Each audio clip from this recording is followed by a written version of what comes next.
कौन है ये खाटू श्याम जी? 3 बाण से पूरा महाभारत समाप्त करने का काम संकल्प ले रखा था। कौन? बर्बरीक जी ने 3 बाण से सारा युद्ध समाप्त। भगवान ने कहा, अच्छा यदि इस पीपल के पत्ते पर तुमने 1 बाण से छेद कर दिया तो मैं मान लूंगा कि तुम 3 बाण से पूरा महाभारत जीत लोगे या समाप्त कर दोगे। ठीक है। एक पांव के नीचे पत्ता दबा लिया भगवान ने और बाण चलाया। श्री बर्बरीक जी ने चलाया बाण। 1 बाण से सारे पत्तों में छेद हो गया। आश्चर्य मानेंगे आप लोग कि हरियाणा में आज भी कुरुक्षेत्र के पास वह गांव आज भी है और वह पीपल का पेड़ आज भी है, जिसके आज भी उस पीपल के हर पत्ते पर आज भी छेद हैं। मतलब जब नया पीपल का नया पत्ता निकलता है उसमें आज भी छेद है। आज भी आप जाकर देख सकते हैं। आज भी ये बात कितनी पुरानी है? 5000 साल पुरानी लगभग। भगवान ने तुरंत सिर काट दिया बर्बरीक जी का। हाल कर लूं। अच्छा बताइए, भगवान ने बर्बरीक जी का सिर काट दिया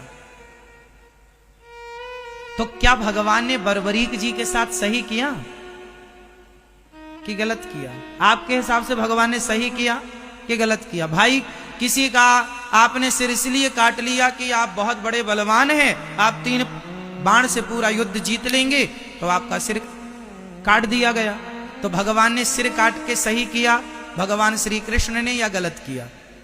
जोर से सही किया। क्या सही था इसमें? सही किया। चलो मैं मान गया, मैं भी अभी कहूंगा कि सही किया, पर इस सही को सिद्ध करना पड़ेगा। कैसे सही है? इस सही को सिद्ध करना पड़ेगा। कैसे सिद्ध करेंगे आप? चलो हम बता दें आपको। ऐसे सिद्ध होगा कि भगवान ने कहा था कि तुम किसके पक्ष से युद्ध करोगे? बर्बरीक जी ने कहा, जो हारेगा मैं उसके पक्ष से युद्ध करूंगा। तो भगवान को पता था कि कौरव हारेंगे, और कौरव हारेंगे तो यह कौरवों के पक्ष से युद्ध करेगा। और कौरवों के पक्ष में यदि इतना बड़ा योद्धा खड़ा हो जाएगा तो कौरवों की शक्ति बढ़ जाएगी। और ये कौरव वही लोग हैं जो भरी सभा में एक नारी का अपमान करते हैं कपड़े उतार कर। तो ऐसे दुष्टों की सेना में ये जाकर उनका बल बढ़ाएं, इसलिए भगवान ने ना चाह करके भी सिर काट दिया। और सिर काटा। भगवान ने कहा, बर्बरीक बताओ मैं तुम्हारी क्या अभिलाषा पूरी करूं? अच्छा सिर कटने के बाद कोई जिंदा रहेगा क्या? बोलो। पर भगवान ने बर्बरीक जी को जिंदा रखा ना, क्योंकि भगवान के हाथ में मृत्यु है साहब। भगवान मरे को जिंदा कर सकते हैं। बताइए भगवान श्री कृष्ण ने किस मरे आदमी को जिंदा किया था? बताओ आप। वो कौन है जिसको भगवान ने जिंदा? बताओ। हाँ मैया बताओ मेरी मां। भगवान श्री कृष्ण ने वो कौन है जिसे मरे हुए को जीवित किया था?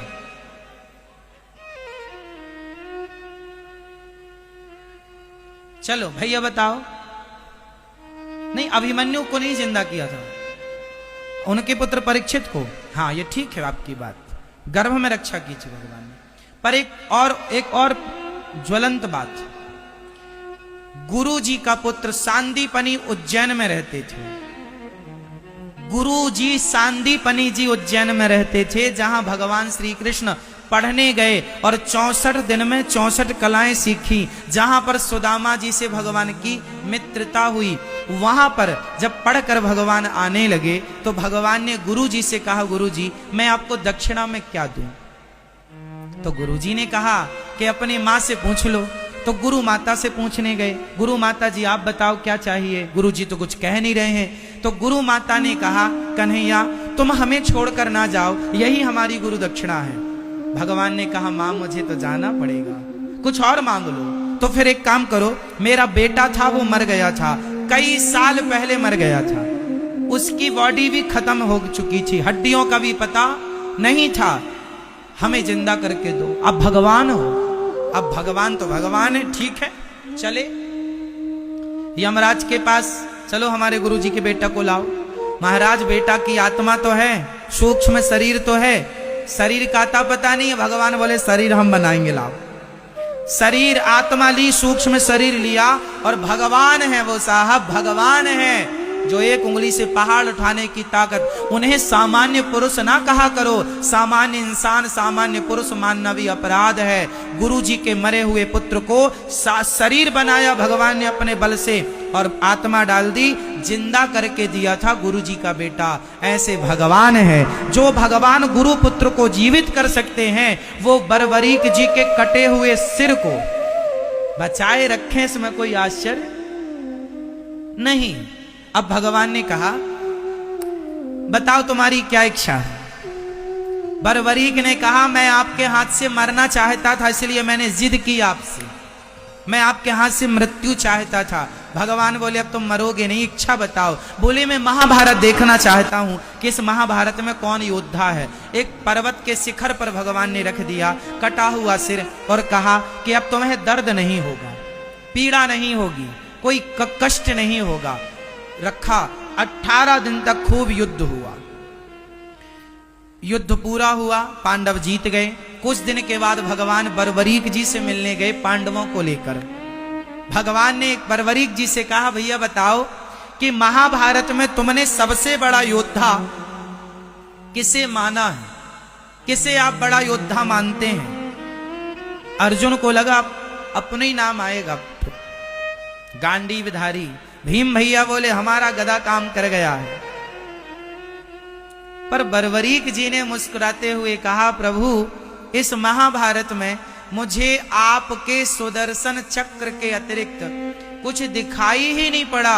पांडवों का अर्जुन जो जो बाण छोड़ता था अपने गांडीव से, वो 10 कदम पे जाके गिर जाते थे। वो तो आपका सुदर्शन चक्र उन्हें गति प्रदान करता था, उन्हें बल प्रदान करता था। अब अर्जुन को समझ में आया कि महाभारत के असली हीरो हम नहीं, ना करते हुए भी भगवान सब करते हैं। जैसे महाभारत में कुछ ना करते हुए मेरे कन्हैया ने